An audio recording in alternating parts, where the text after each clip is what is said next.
Was it Michael Myers that broke into the hardware store in the original Halloween in 1978?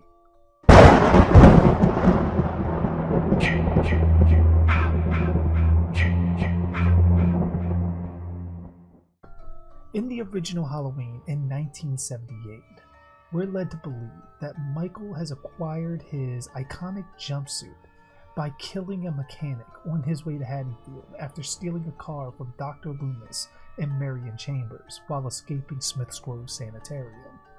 It's later on in the film that we are also told that there was a break-in at a hardware store where nothing was taken except maybe some rope, some knives, and some Halloween masks. It's here that we are led to believe that Michael Myers is the person that broke into the hardware store. However, if you think about it, did he? Now, where I come at this is simply by the timing. At the beginning of the film, or rather when we are introduced to Laurie Strode, she is on her way to the Myers house to drop off, I believe it was a key for her father, who's in the real estate. So if we look at things from a logical standpoint, she's on her way to school after that with Tommy Doyle. Now, when people are going to school, I would assume it's fairly early in the morning, usually around 7:30, 8 o'clock at the latest. They are heading to school. But Michael is already in the house. He's already outside the house watching Laurie walk down the street, breathing. You can hear the breathing from inside the mask. So we know he's already got it at that point. Then, as the day goes on, Michael Myers is standing outside of her classroom window, watching her. In the same car, well, not in the same car, but standing beside the same car that he took from Marion Chambers. Now, we also get glimpses of Michael when her and Laurie and her friends are walking home from school. And Michael drives by, the whole speed kills line is given, and Michael screeches in the middle of the street. We don't see him there, but we can assume that he has the mask on. Especially given that just a few moments later, we have the famous hedge scene where we see Michael Myers standing down, a little bit down the ways for Laurie to see him. And we know he has that white mask on. And then he disappears into the ether.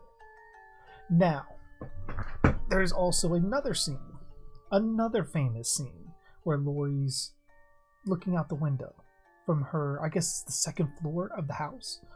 She's looking out the window and she sees Michael. There's bed sheets blowing around and he's just standing in the middle, just staring at her. And disappears, even though she's looking directly at him. He disappears. But he obviously has the mask on in that scene. It's not until later that Annie picks Laurie up. And they're driving in the car, talking about boys and so forth, and Ben Tramer and all that. They happen to come across the hardware store. The alarm is still going off. Now, mind you, like I said, the way this works is timing. Now, the alarm is still going off, the police are there, and they finally get the alarm off as Annie is talking to her father. That's where we get the line, and he shouts, because he's shouting over the alarm, and they get it cut off mid-sentence with him, and, she's sort of busting his balls a bit.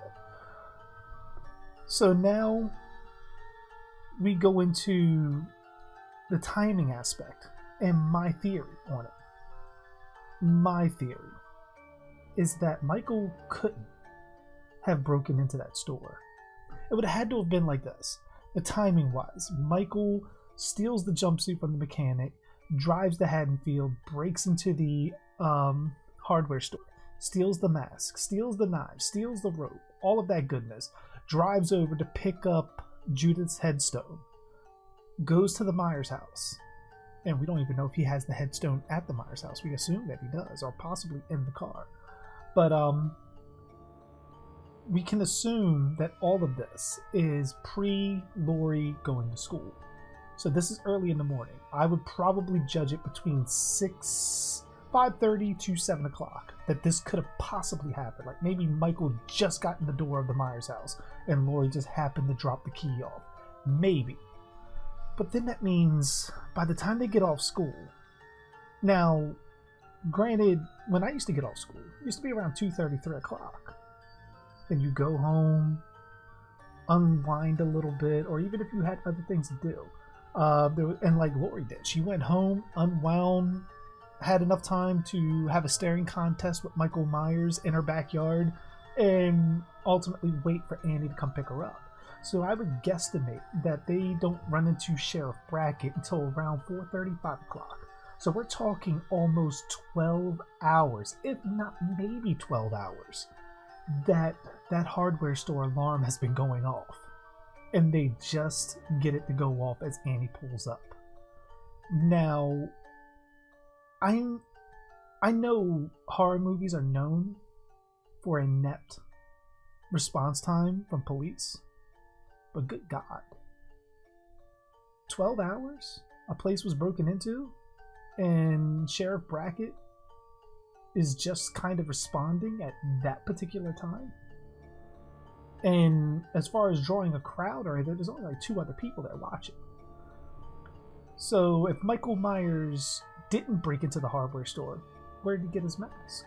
My theory is that Michael Myers got his mask from the mechanic.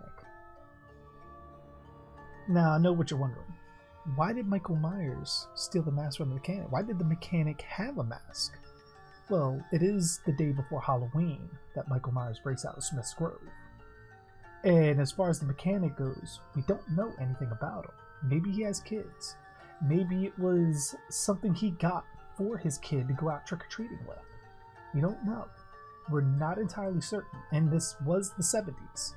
It wasn't like they made pretty good masks for kids. So we don't know for sure. But it could be possible that when Michael Myers somehow got this mechanic to stop his vehicle, Michael Myers attacked this mechanic, stole his jumpsuit, and then looked in his truck and stole the mask and took it straight to Haddonfield. That would be the thing that makes the most sense for Michael to have his mask as early as he did. I don't think Michael broke into the hardware store. My best guess is that maybe because it is kids on Halloween, we see throughout the movie with Lonnie messing with the Myers house, Loomis playing a prank on Lonnie, telling Lonnie to get his ass away from there, and the general nature of Halloween. We even see some of that in Halloween 2018 and maybe some of the other movies as well. There are pranks to be played during Halloween, and sometimes people take it too far.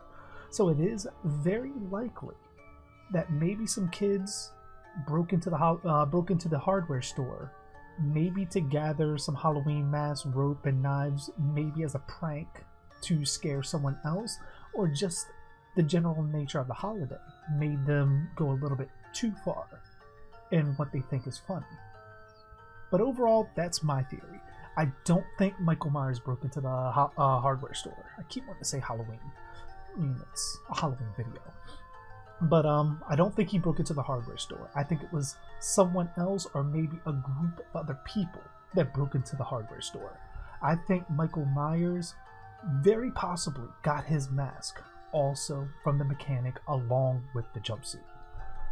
Just seems pretty obvious to me, just because of that time frame of when Lori's going to school. Michael already has the mask on, and there's no way, like, the police response time would have to be so bad for a hardware store to literally let a store alarm go off for almost 12 hours and just be responding after school hours.